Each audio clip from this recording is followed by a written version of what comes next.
क्या एक शादीशुदा कपल घर पर सिर्फ एक दूसरे को निहारते रहते हैं? क्या संडे या जिस भी दिन हम में से जो भी कामकाजी लोग हैं उनका वीकली ऑफ होता है, उस दिन वो व्यक्ति सिर्फ अपना वक्त बर्बाद करता है? दोस्तों, परिवार या खुद अपने साथ वक्त बिताना एक वर्किंग प्रोफेशनल्स के लिए क्या उसके पूरे प्रोफेशनलिज्म के खिलाफ है?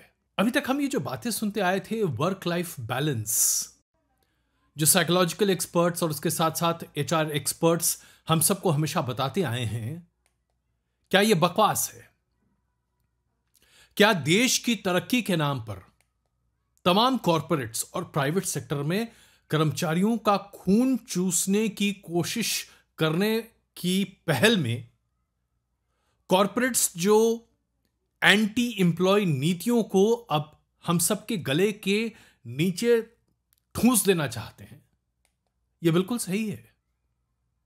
क्या पापी पेट को पालने के लिए, परिवार को पालने के लिए अब हम सबों को अपनी इज्जत, अपनी सोच, अपनी समझ, अपनी कार्यक्षमता को उन लोगों को सौंप देना पड़ेगा जो यह बताएंगे कि हमें क्या करना और क्या नहीं करना चाहिए? यह तमाम सवाल मैं आपके सामने क्यों उठा रहा हूं? एक के बाद एक बड़े बड़े इंडस्ट्रियलिस्ट या बिग कॉर्पोरेट हंचोस, इनके बयान सामने आ रहे हैं जो हमारी अब तक की जिंदगी को बेहतर बनाने की बात नहीं करते, बल्कि इसके पीछे, इसकी आड़ में हमें गुलामी की तरफ ढकेलने के लिए मजबूर कर रहे हैं। जैसे लार्सन एंड टूब्रो के चेयरमैन हैं एस.एन. सुब्रमण्य। उन्होंने अपने कर्मचारियों को संबोधित किया। अपने संबोधन में उन्होंने क्या कहा, मैं उनको कोट कर रहा हूं। उन्होंने कहा, कब तक घर पर पत्नी को निहारते रहोगे? क्या पत्नी भी हमेशा तुम्हें निहारती रहेगी? घर पर वक्त बर्बाद करने से बेहतर है कि काम करो। काश रविवार को भी मैं आप सब लोगों से काम करवा पाता तो कितना अच्छा होता। हम सबको हफ्ते में कम से कम 90 घंटे काम करने चाहिए। यह उनका कोट है। To be honest, if I can make you work on Sundays, I'll be more happier. I work on Sundays also. What do you do sitting at home? How long can you stare at your wife? How long can the wife stare at your husband? Come on. 90 घंटे का मतलब breakup करके आपको बताता हूं। अगर आप हफ्ते में 6 दिन काम करते हैं, मैं संडे या वीकली ऑफ के दिन अलग कर देता हूं, 7 दिन में से 6 दिन अगर आप काम करते हैं तो 90 घंटे आप तभी काम कर सकते हैं जब आप प्रतिदिन 15 घंटे काम करेंगे।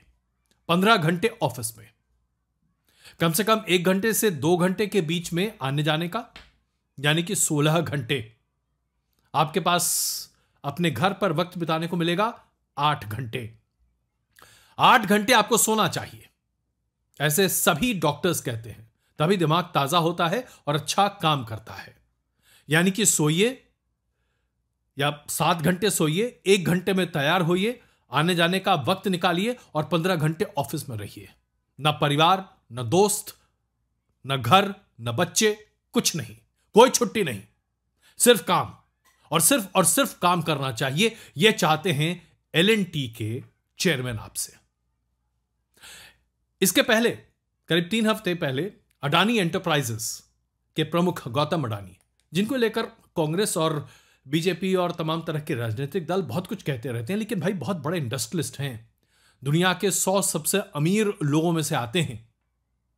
उन्होंने क्या कहा? एक सवाल के जवाब में उन्होंने कहा कि एक आदमी कितना काम कर सकता है यह उसकी खुद की क्षमता और उसके ऊपर निर्भर करता है, लेकिन हर हफ्ते कम से कम 6 दिन और 12 घंटे या 14 घंटे तो काम करना ही चाहिए। यह तो बनता है। भाई पत्नी के साथ कितना वक्त बिताओगे? घर परिवार पर कितना वक्त जाया करोगे? गौतम अडानी जी ने यह कहा था। तो आप देखिए, L&T के चेयरमैन, अडानी एंटरप्राइजेस के चेयरमैन और सबसे बड़े इंडस्ट्रियलिस्ट गौतम अडानी, और साल भर पहले आईटी इंडस्ट्री के गुरु और विश्वविख्यात नारायण मूर्ति साहब ने एक टीवी इंटरव्यू के दौरान यह कहकर हर किसी को गनगना दिया था, सनसनी फैला दी थी कि नौजवानों को हफ्ते में कम से कम 70 घंटे तो काम करना ही चाहिए और 6 दिन तो काम करना ही चाहिए। हफ्ते में 70 घंटे का मतलब हो गया 6 दिन काम कीजिए, कम से कम 12 घंटे। 12 घंटे ऑफिस में, 1.5 से 2 घंटे आने जाने का टाइम, यानी कि 14 घंटे। आपके पास मिलेंगे 10 घंटे, जिसमें 8 घंटे आप सो जाइए और 2 घंटे में तैयार होकर परिवार के साथ वक्त बिताकर 6 घंटे 6 दिन हफ्ते में काम करिए। यह नारायण मूर्ति साहब का फॉर्मूला था। तो यह अचानक क्या हो गया है? अचानक से 70 घंटे 90 घंटे हर हफ्ते काम करने की बात क्यों हो रही है, जबकि आधिकारिक तौर पर, सरकारी तौर पर 48 घंटे से ज्यादा भारत में कोई भी कर्मचारी काम नहीं करता एक हफ्ते में। तो प्राइवेट सेक्टर क्यों अचानक से 48 घंटे से 70 घंटे और 90 घंटे की बात करने लगा है? यह सवाल मैं इसलिए आज आपके सामने उठा रहा हूं क्योंकि मैं खुद इतना तो काम नहीं करता। जब मैंने नौकरी की उस वक्त भी इतना काम नहीं किया, क्योंकि काम करने की एक क्षमता होती है। सिर्फ घंटे क्लॉक करने से आप काम नहीं करते। काम वो होता है जो आप दिमाग और अपनी पूरी ध्यान और अटेंशन के साथ करते हैं।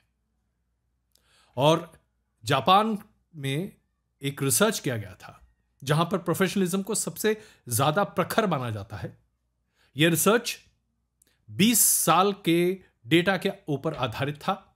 इसे आज से करीबन 5 साल पहले हार्वर्ड बिजनेस रिव्यू में छापा गया था, कोरोना के ठीक पहले। 8 घंटे आमतौर पर ऑफिसों में काम करने का वक्त मुकर्रर होता है। जापान में भी लोग 8 घंटे प्रतिदिन काम करते हैं, हफ्ते में 6 दिन, यानी कि 48 घंटे। उससे ज्यादा कोई काम नहीं करता जापान में भी। इस 8 घंटे में से आधा घंटा लंच टाइम निकाल दिए तो 7.5 घंटे। 7.5 घंटे में से कोई भी व्यक्ति बहुत ध्यान लगाकर जो दिमाग का इस्तेमाल कर रहा हो, 3.5 घंटे से ज्यादा फुल अटेंशन और केयर के साथ काम नहीं कर सकता। यह डेटा मैं आपके सामने शेयर कर रहा हूं। इसके जानने के बावजूद 12 घंटे 15 घंटे काम करने की बात हो रही है। यानी कि आने वाले दिनों के लिए भारतीय प्राइवेट सेक्टर ग्राउंड रूल बना रहा है। क्यों जरूरत पड़ रही है इसकी? इसको समझने से पहले यह जानना जरूरी है कि कैसे देश, भारत को छोड़कर विश्व की कई ऐसे देश हैं जहां पर innovation, human thought, human values को जबरदस्त भाव दिया जा रहा है, प्रमुखता दी जा रही है। जैसे कि स्कैंडिनेवियन देशों की बात करूं मैं आपको, वहां जो ट्रेंड है, यह कहा जाता है कि हफ्ते में किसी भी व्यक्ति को 30 घंटे ही काम करने चाहिए, 2 दिन छुट्टी होनी चाहिए, यानी कि 5 डे वीक। 5 डे वीक के हिसाब से अगर आप 30 घंटे काम करते हैं तो आप 6 घंटे प्रतिदिन काम करते हैं।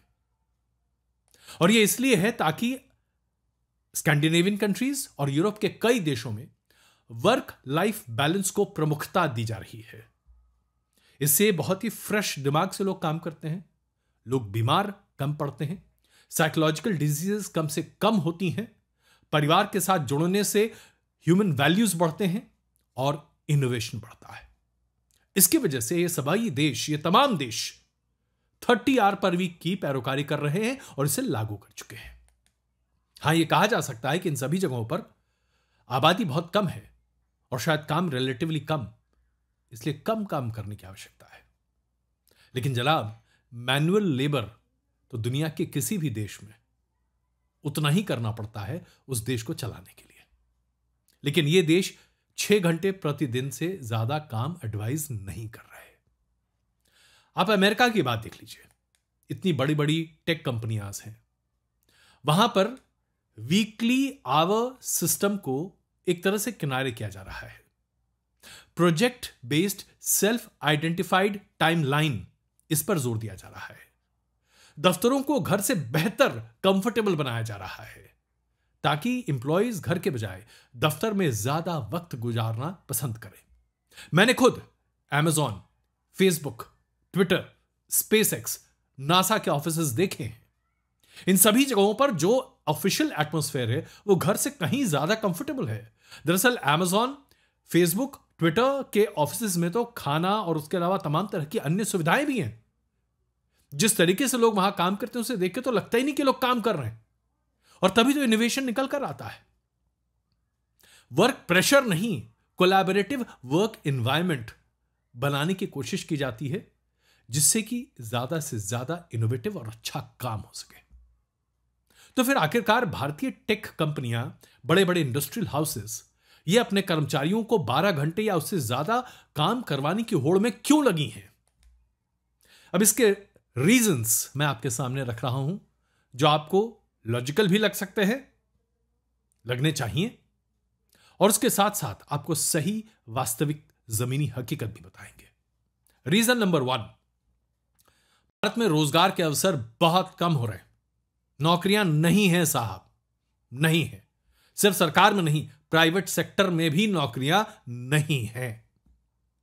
आर्टिफिशियल इंटेलिजेंस और रोबोटिक्स की वजह से जॉब प्रोफाइल्स बहुत जल्दी बदल रही हैं।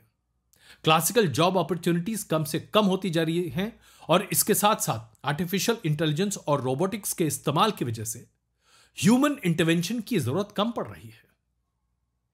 आप खुद पत्रकारिता के क्षेत्र में देख लीजिए, एआई के इस्तेमाल से तमाम कॉपी एडिटर्स, तमाम एडिटर्स, तमाम तरह के राइटअप्स लिखने वाले लोगों की कितनी आवश्यकता रह गई है। बेहतरीन से बेहतरीन राइटअप्स लिखे जा सकते हैं एआई के इस्तेमाल से। बहुत सारी कंपनियां इसके बारे में विचार कर रही हैं। तो जाहिर सी बात है, नौकरियां आने वाले दिनों में बहुत कम होने वाली हैं। तो ऐसी परिस्थिति में अगर आपको नौकरी चाहिए, तो फिर आपको मालिक के डिक्टेट्स के हिसाब से चलना पड़ेगा। आपको गुलामों की तरह कम से कम 12 से 15 घंटे तो काम करना ही पड़ेगा, क्योंकि इन सभी काम के लिए ह्यूमन इंटेलिजेंस की जरूरत नहीं है। जहां पर ह्यूमन इंटेलिजेंस की जरूरत होगी, वहां भारत की तमाम टेक कंपनियां या बड़े corporates project based individual recruitment करेंगे। आपके लिए इतना प्रोजेक्ट है, का प्रोजेक्ट में काम कीजिए, उसके बाद खत्म, कॉन्ट्रैक्ट। कॉस्ट ओवरहेड नहीं चाहिए इन कंपनियों को।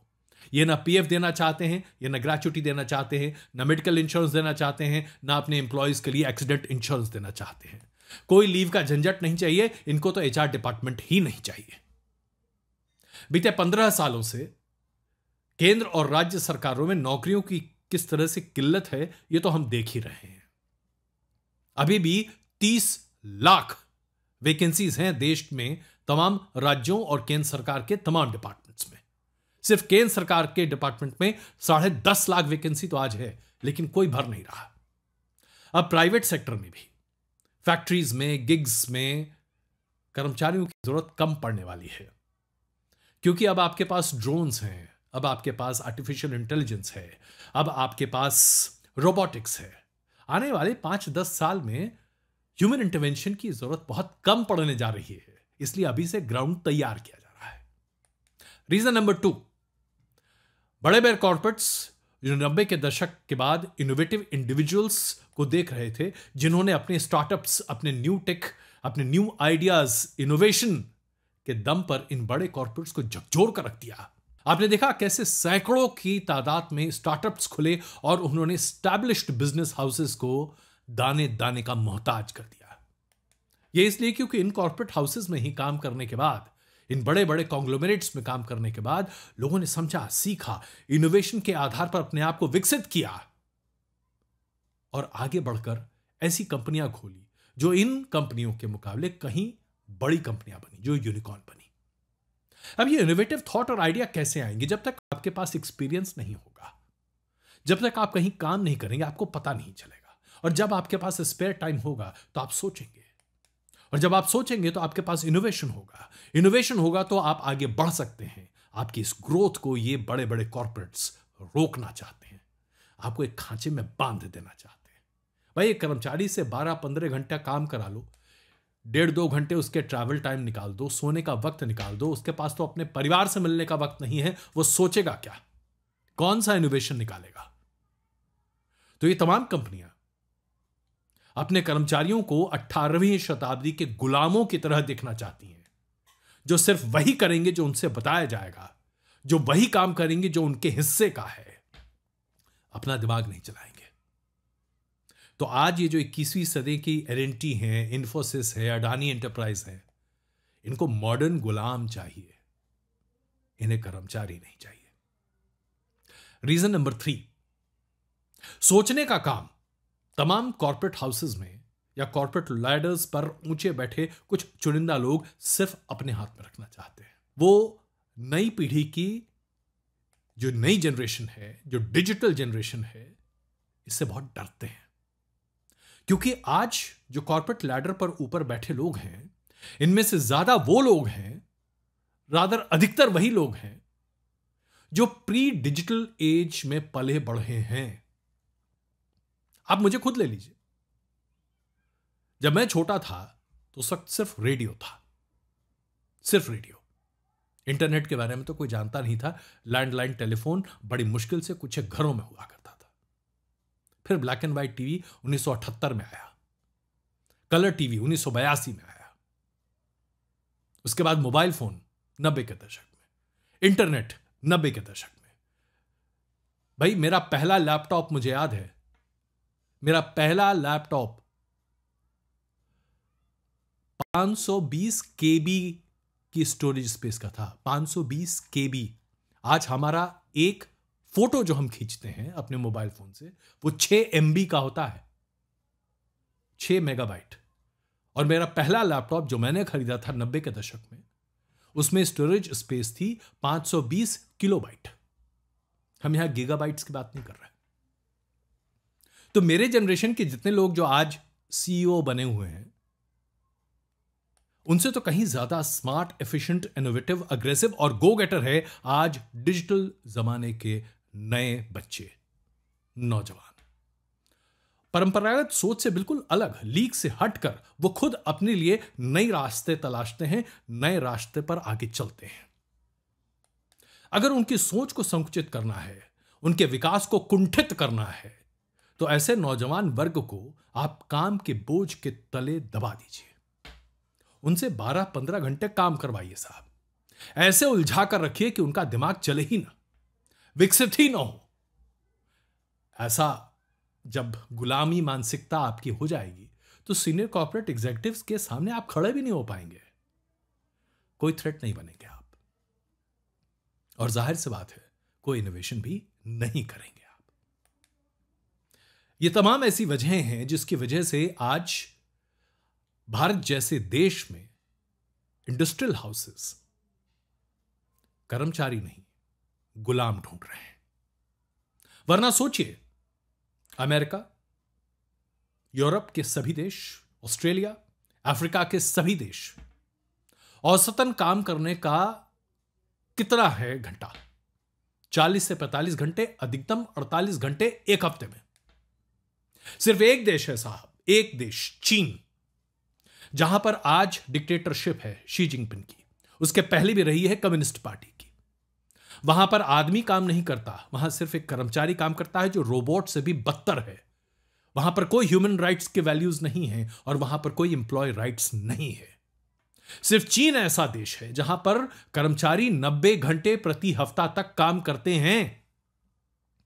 और चीन का हवाला देकर आज ये बड़े बड़े इंडस्ट्रियल हाउसेस के मालिक भारत के कर्मचारियों और भारत के लोगों से कहते हैं कि आपको कम से कम हफ्ते में 90 घंटे काम करना चाहिए।